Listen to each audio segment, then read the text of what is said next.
As Syrian government forces shelled Homs for an 8th day, the government and opposition fighters appeared to be digging in.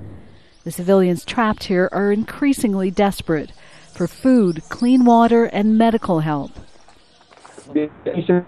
We failed in all our efforts to evacuate the wounded or even provide a safe exit to the innocent unarmed civilians, including women and children.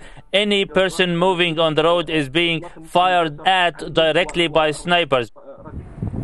UN humanitarian officials say they're getting food to 500,000 people in Syria, but not in Homs. It's the only place they can't get to. UN observers have stopped their monitoring missions because of the danger. They say they're ready to observe aid going in, but there has to be a ceasefire first. In Homs, there have been attempts over the past week to try to release the civilians, and these attempts have basically not succeeded.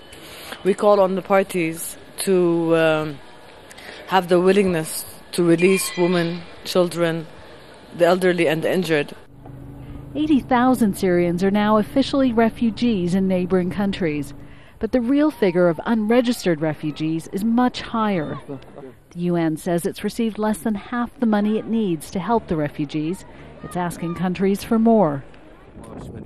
As well as the cities, shelling is also setting fire to farms, which will decrease the supply of food.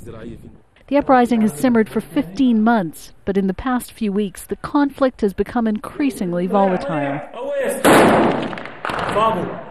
This video is said to show Syrian soldiers killed by opposition fighters. The opposition says it was rescuing army personnel planning to defect. Calls for a ceasefire are matched by opposition calls to send more weapons to rebel fighters. Homs is one of the places where the uprising started. There's no indication it will be where it ends. Arraf, Al Jazeera.